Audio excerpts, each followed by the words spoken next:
So yesterday we discussed question 4. उसके बाद अभी अगला doubt. Somebody asked question number 6 also. Question 6. Exercise 5.1 question 6.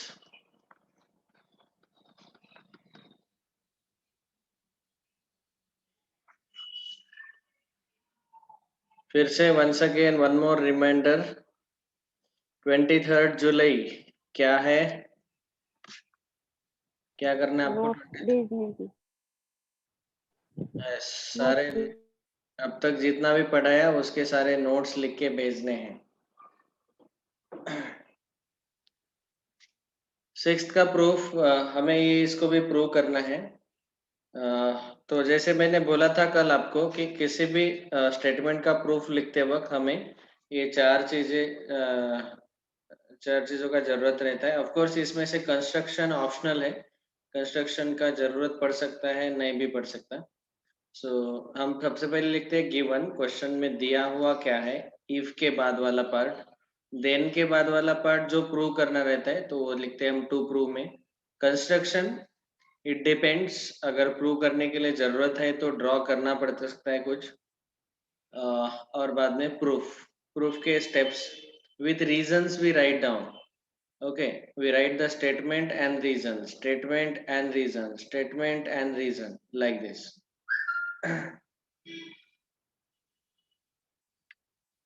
वैसे अभी इस क्वेश्चन 6 को सॉल्व करते वक्त देखो फिगर में ये सेगमेंट AD दिया है पूरा, उसके ऊपर पॉइंट B और C भी है and we are given that if AC is equal to BD।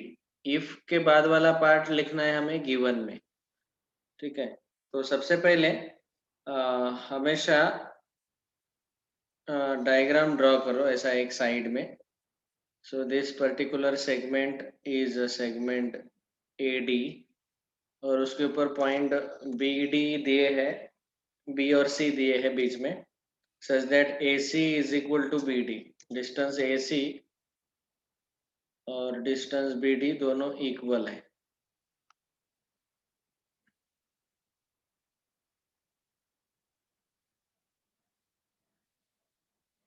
So given में हम लिखेंगे AC is equal to BD। बाद में हमें प्रूव करना है कि AB इक्वल टू CD। ये हमें प्रूव करना है AB सेगमेंट और CD सेगमेंट दोनों सेगमेंट इक्वल है, तो इसको लिखेंगे टू प्रूव में।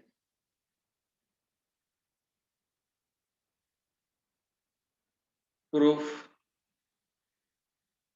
देखो सबसे पहले हमें ऐसा लिखना है AC is equal to BD, इसको रीजन लिखेंगे गिवन, ये दिया हुआ है।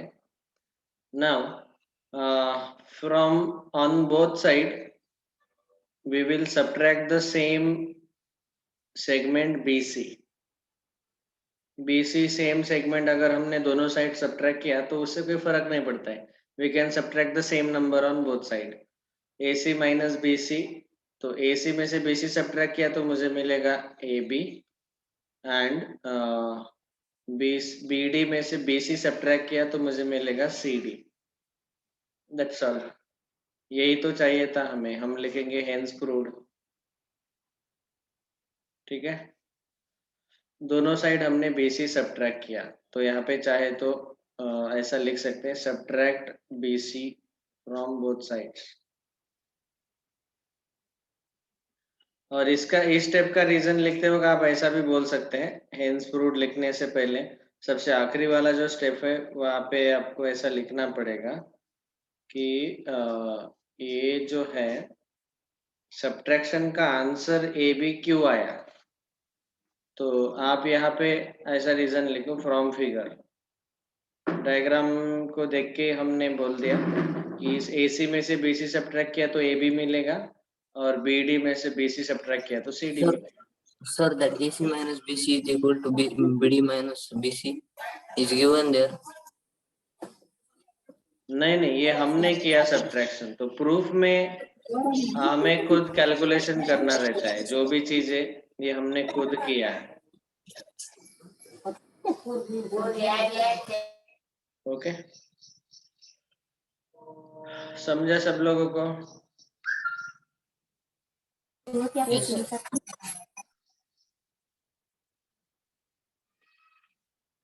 ठीक है, now let us discuss the next point. हाँ बोलो बेटा, फास्ट फास्ट.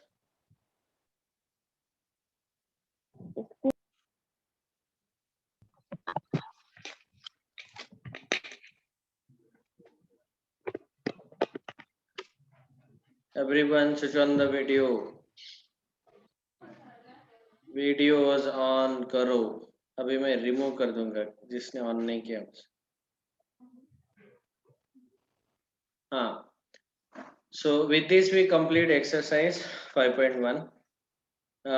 इसमें बस अभी एक लास्ट पॉइंट बचा है, equivalent versions of Euclid's fifth postulate.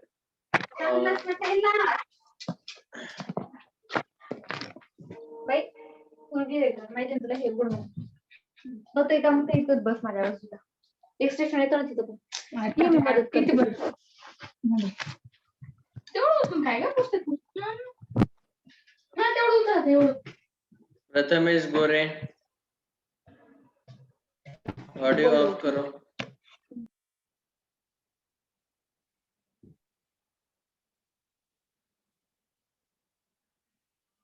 Okay,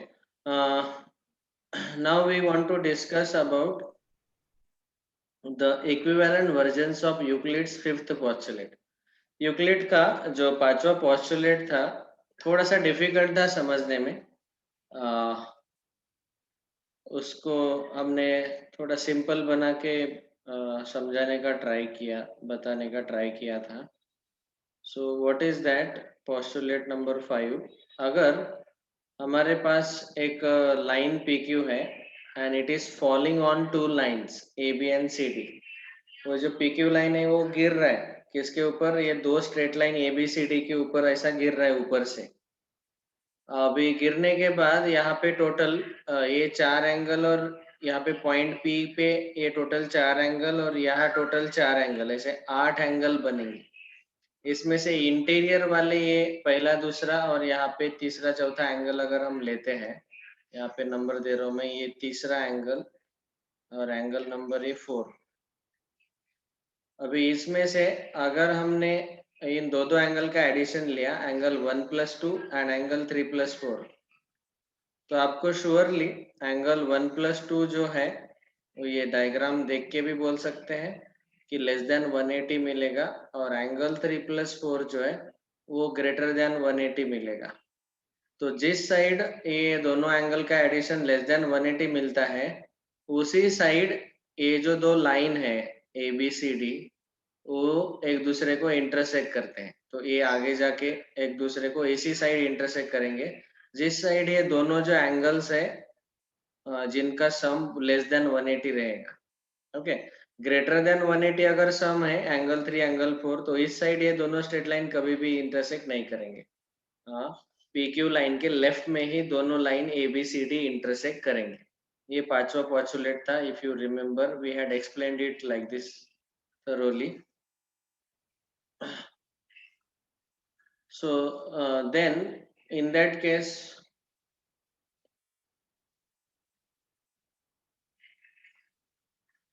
अभी वहां पे हमने ऐसा ही बोला था कि एंगल का sum less than 180 greater than 180 अगर होगा तो लाइन का इंटरसेक्शन. उसी वर्जन का एक और क्या बोलते हैं, उसी का इक्विवेलेंट वर्जन फिफ्थ पोस्टुलेट का यहाँ पे दिया है. तो दो स्टेटमेंट यहाँ पे दिए हैं, this one and this one. ये दोनों स्टेटमेंट जो है यूक्लिड का फिफ्थ पोस्टुलेट का ही इक्विवेलेंट वर्जन है. इक्विवेलेंट वर्जन समझ में आता है आपको? हाँ, जैसे हमारे मोबाइल में वर्जन आते हैं ना, जो भी वर्जन है MI 9.1 9.2 ऐसे एक्सेट्रा जो भी वर्जन है मुझे पता नहीं ऐसे. तो इक्विवेलेंट वर्जन मतलब उसी टाइप में बट थोड़ा सा मॉडिफिकेशन करके. ओके, बेसिक सेम ही है बट थोड़ा मॉडिफाई हुआ है. So that is called as equivalent version. So our next heading is equivalent versions of fifth postulate of Euclid.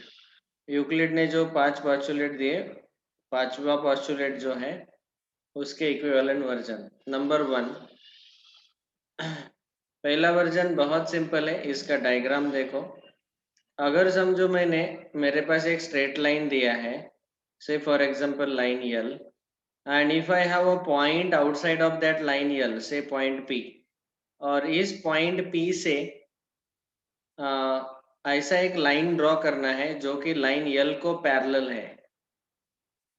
So we can draw only one line like this, which is passing through point P and parallel to line L. We can draw only one line.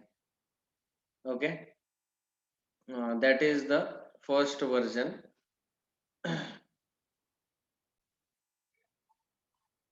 So for every line L and a point P not lying on line L, there is unique line M passing through point P and parallel to line L. ऐसा एक ही line हम draw कर सकते हैं। बाकी अगर दूसरा तीसरा लाइन ड्रॉ करने का आप ट्राई करेंगे पासिंग थ्रू पॉइंट P, तो वो तो मिलेगा आपको, लेकिन वो लाइंस लाइन L को पैरेलल नहीं रहेंगे। ठीक है, और इस केस में आप सोचेंगे कि सर यूक्लिड का फिफ्थ पोस्टुलेट का एप्लीकेशन कहाँ पे आया?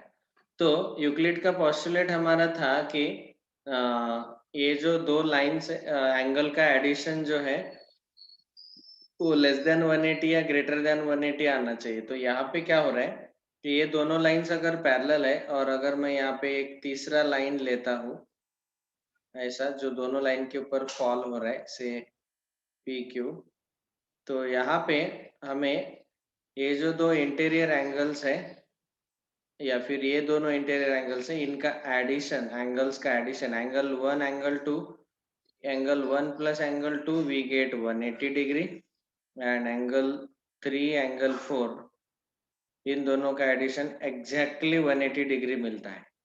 तो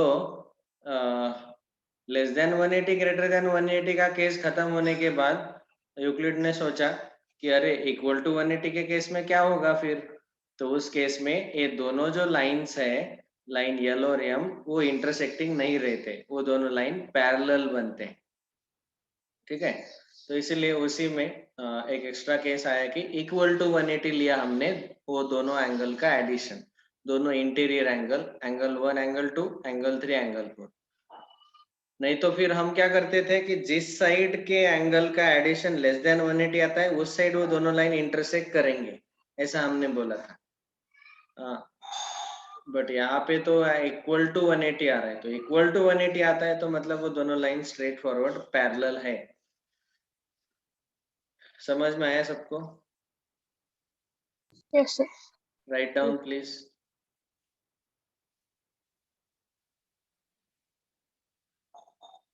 आप सोच रहे होंगे कि सर ने ये ज्योमेट्री स्टार्ट कर दिया, इतना कंसेप्चुअल रहता है क्या geometry? Actually geometry is very very easy, but initial part is little bit theoretical, थोड़ा थियरी है उसमें, कुछ डेफिनेशंस हमने देखे अब तक, और स्पेशली यूक्लिड के एक्सियम्स, पोस्टुलेट्स, ये थोड़ा बहुत थियरी है। अभी इसके बाद थोड़ा ज्योमेट्री और इंटरेस्टिंग होते जाएगा अगले चैप्टर से।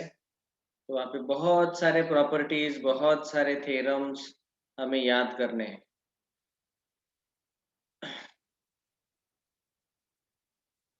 सर लिख लिया। ओके, ये था इक्विवेलेंट वर्जन में से पहला वर्जन। ठीक है, बाहर वाले पॉइंट से एक ही पैरेलल लाइन हम ड्रॉ कर सकते हैं गिवन लाइन को। अभी दूसरा version,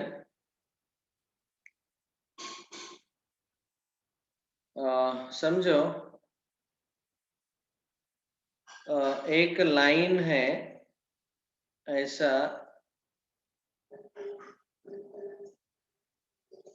say for example line M and it is parallel to line L,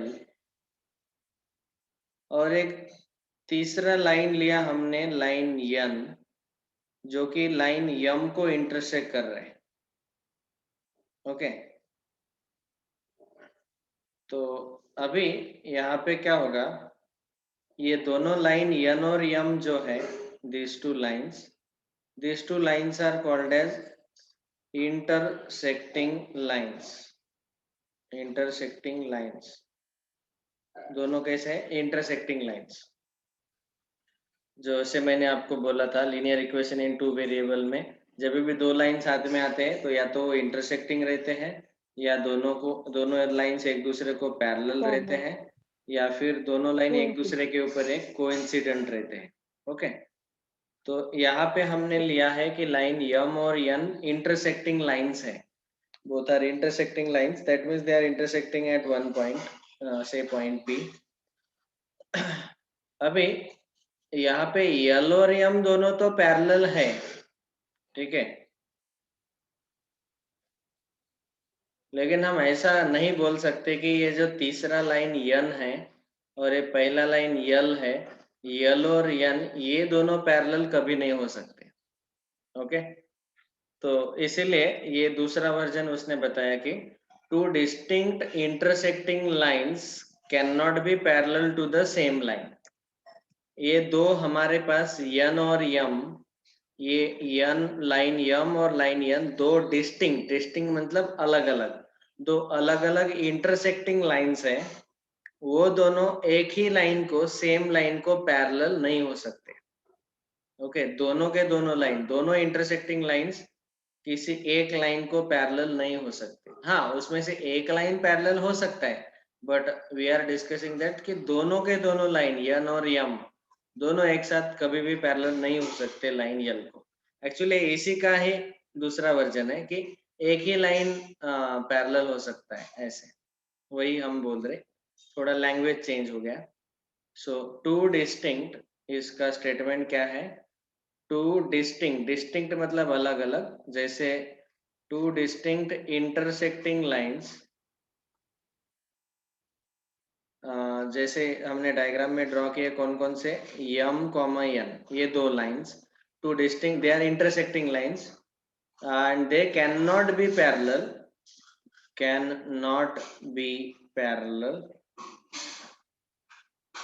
to the same line।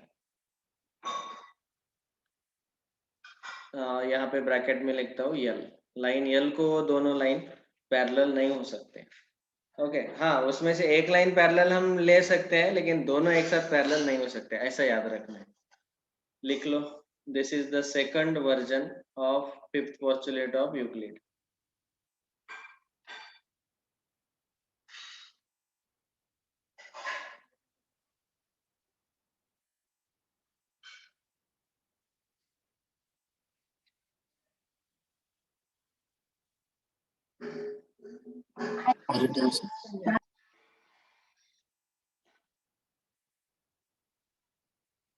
Completed.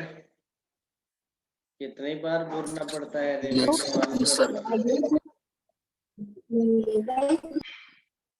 No, I will remove, start removing. Shivam, मैं आपको रिमूव कर रहा हूँ। सर वो थोड़ा देर हो गया था, चला गया था इससे। राजदीप, वीडियो ऑन करो।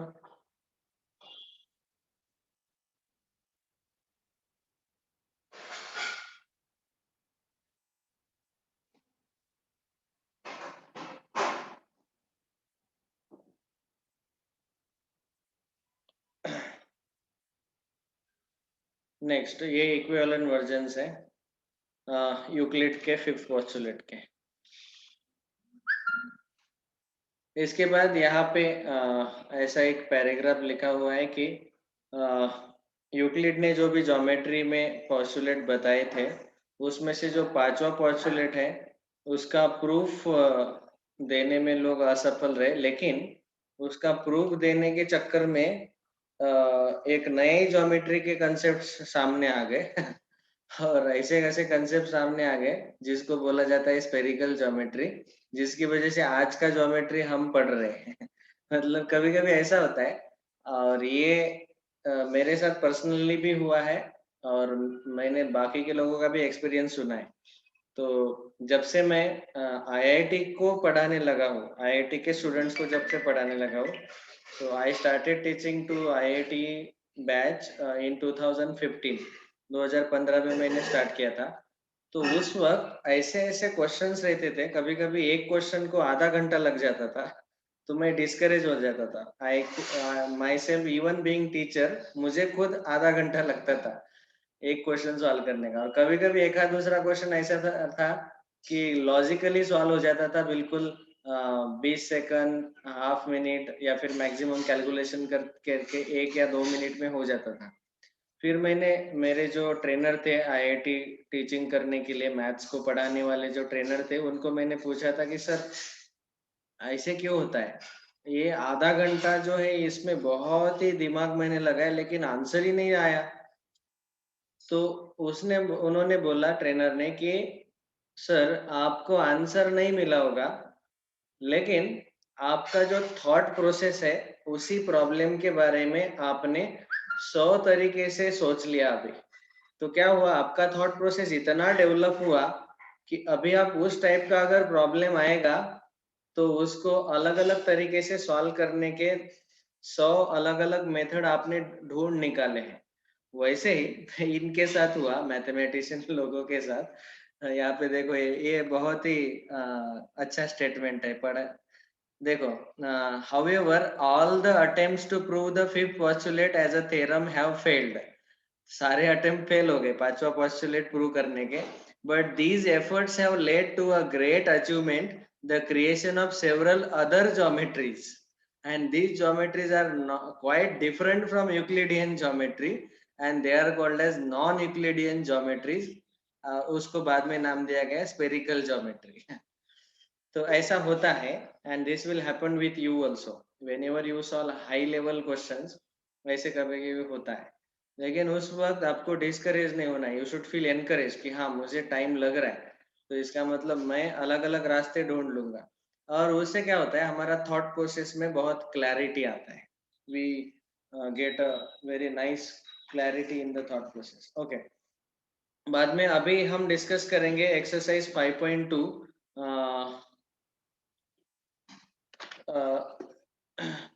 इसमें पहला क्वेश्चन हमने ऑलरेडी आंसर कर दिया। How would you rewrite Euclid's fifth postulate so that it would be easier to understand. तो जो पांचवा पोस्टुलेट था उसको हम इन दो तरीके से लिखेंगे। ये दो स्टेटमेंट उस आंसर में लिख लेना, ये पहला और ये दूसरा स्टेटमेंट। हाँ, क्योंकि ये यूक्लिड के इक्विवेलेंट वर्जन ही है, तो पहले क्वेश्चन का यही आंसर आएगा। दूसरा क्वेश्चन है, does Euclid's fifth postulate imply the existence of parallel lines, explain. Euclid का जो पांचवा पोस्टुलेट है वो existence of parallel line prove करता है क्या? तो हम बोलेंगे यस। कैसे प्रूव करता है? क्योंकि अगर हमें ये दोनों एंगल 1 और 2 का एडिशन लेस देन 180 मिलता है, तो उस केस में ये दोनों लाइन L और M इंटरसेक्टिंग रहेंगे। ओके, उस साइड इंटरसेक्ट होंगे। और लेकिन इन दोनों एंगल का एडिशन एग्जैक्टली इक्वल टू 180 है, तो उस केस में वो दोनों लाइन पैरेलल रहेंगे। तो ये थियोरेटिकल आंसर्स है। आप इस आंसर्स को चाहे तो पढ़ भी सकते हैं in our MTG book, the answers are clearly. So with this, हाँ बोलो। सर पहले क्वेश्चन में क्या लिखना है पहले क्वेश्चन में? हाँ, पहले क्वेश्चन में लिखना है, रीराइट करना है यूक्लिड का फिफ्थ पोस्टुलेट। तो फिफ्थ पोस्टुलेट को रीराइट मतलब ये दो स्टेटमेंट आएंगे आंसर में। For every line L, point P not lying on L, there is unique line M passing through point P and parallel to line L। ये पहला line, दूसरा लाइन ये, ठीक है, ये दो स्टेटमेंट। सर फिगर निकालना है। हाँ, फिगर भी निकालो, यस, दोनों केस में डायग्राम भी ड्रॉ करो। दूसरा क्वेश्चन जैसे मैंने बोला, पहले का आएगा यस, और एक्सप्लेनेशन में आप लिखेंगे कि एंगल 1 + 2 < 180 अगर आता है तो वहाँ पे दोनों लाइन यल और यम कैसे रहेंगे, इंटरसेक्टिंग. ये जो दो लाइन्स है L and M, they will be intersecting, but if those two angles are equal to 180, then these line L and M will be parallel. ठीक है, चाहे तो इसका आंसर सेकंड का बता देता हूँ.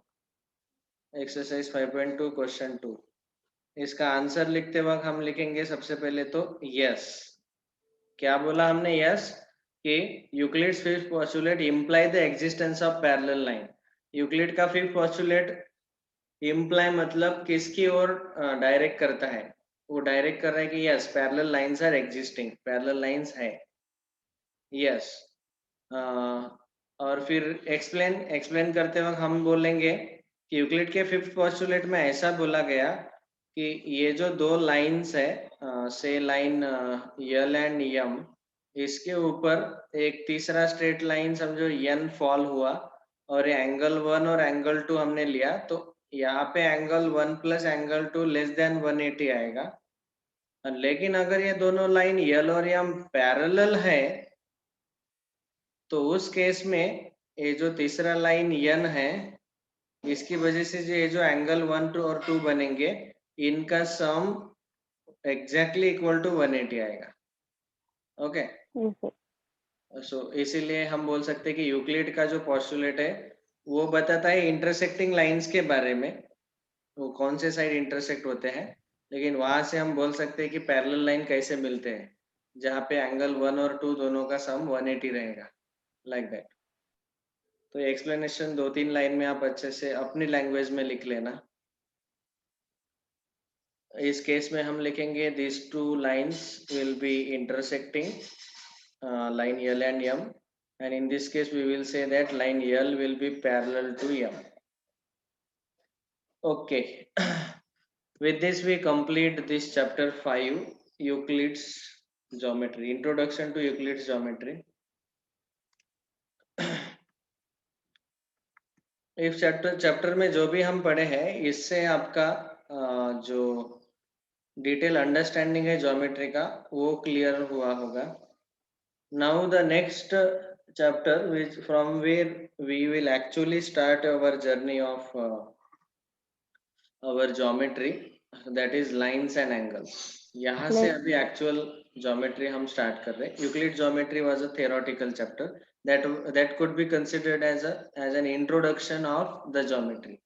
लाइन्स एंड एंगल चैप्टर से अभी एक्चुअल ज्योमेट्री और बहुत अच्छे से बहुत सारे प्रॉपर्टीज हमें अभी डिस्कस करने हैं. बेसिक टर्म्स, डेफिनेशन, सब कुछ हम डिस्कस करेंगे in the next lecture, that is tomorrow onwards. उसके पहले अभी हम ये जो बुक है अपना एमटीजी में इंट्रोडक्शन टू यूक्लिड ज्योमेट्री के इस चैप्टर के क्वेश्चन हमें सॉल्व करने हैं. ओके. तो उसके एक्सरसाइज 2 ही थे, लेकिन मैंने डिस्कशन इसीलिए एक्सपांड किया, बहुत ही ज्यादा डिटेल में इसीलिए बताया क्योंकि बहुत बार इन चीजों के बारे में हम जब अच्छे से पढ़ते हैं तभी हम ऑब्जेक्टिव क्वेश्चन सॉल्व कर पाएंगे. Now we are discussing the exercises from MTG book. चलो टेक आउट पेज नंबर 85. तो इसमें आप देखेंगे कि multiple choice questions level 1 level 2 दोनों मिला के 20 क्वेश्चन है, ओनली 20 क्वेश्चंस. फिर match the following comprehension, subjective type, integer type और ओलंपियाड टाइप, ऐसे बाकी के सारे क्वेश्चंस है. वो कितने हो गए? 5 3 8 3 11 16 21 plus 5 26. Total level 1 level 2 20 questions और बाकी के 26 क्वेश्चंस, ऐसे 46 क्वेश्चंस हमें अभी सॉल्व करने हैं. That is our homework for today. Of course 5 minute बचे हैं, तो मैं क्या करता हूँ, जो भी क्वेश्चंस में आपको डाउट आ सकते हैं वो सारे क्वेश्चन हम अभी डिस्कस कर लेते हैं. ठीक है.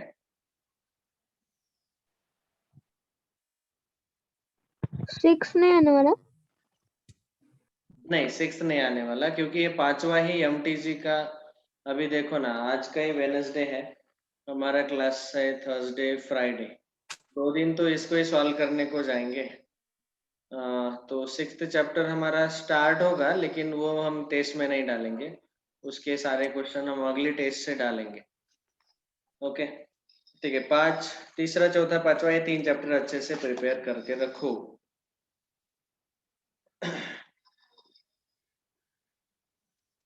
सी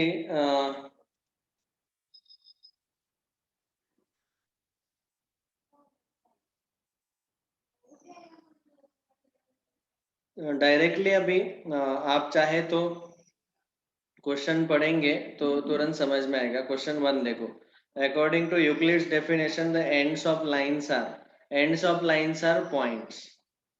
ओके, ये हमने ऑलरेडी देखा है, I have explained it nicely.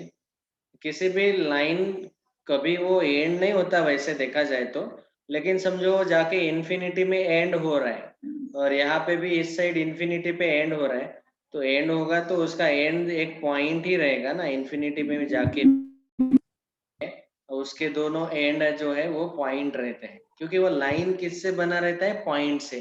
ये हमने ऑलरेडी डिटेल में बताया कि पॉइंट का सेट बना लिया तो हमें मिलता है लाइन का सेट बना लिया हमने ऐसे तो हमें मिलता है प्लेन, और ऐसे बहुत सारे प्लेन का एक सेट बनाया तो हमें मिलता है solid. Point, line, plane, solid, ऐसे 0 dimension, 1 dimension, 2 dimension, 3 dimension, like this. दूसरा क्वेश्चन है सॉलिड को हमेशा 3 डायमेंशंस रहते हैं, 3D मीन्स सॉलिड। ओके, तीसरा क्वेश्चन तो स्ट्रेट फॉरवर्ड है, AC इक्वल टू BC दिया है, मतलब C मिड पॉइंट रहेगा, तो AC और BC जो है वो हाफ ऑफ AB रहेंगे।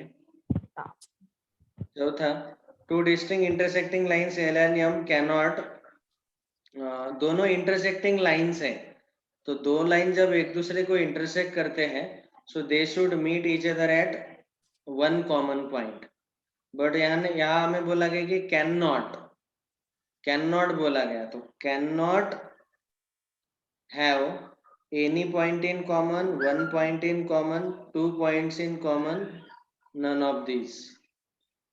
तो 2 डिस्टिंक्ट इंटरसेक्टिंग लाइन्स अगर है तो उनका कम से कम एक पॉइंट तो कॉमन में रहता ही है, तो इसीलिए ऑप्शन ए गलत है, ऑप्शन बी गलत है, ऑप्शन सी इज ट्रू कि it can not have 2 points in common, एक ही पॉइंट कॉमन रहता है, ओनली 1 पॉइंट, तो it can not have 2 points in common, so option C is correct. थोड़ा घुमा फिरा के पूछ लिया क्वेश्चन नॉट डालने की वजह से। Which of the following is not an undefined term? Undefined term मतलब कौन कौन से हैं? ये 4, point, line, plane and solid. Question 1 या फिर 4 तो क्वेश्चन? पॉइंट, लाइन, प्लेन ये अनडिफाइंड टर्म्स है, तो इसलिए option B angle will be the defined term. हाँ बोलो बेटा। तो फिजिक्स के लिए चाहिए। Okay. So with this we stop here. What is today's homework?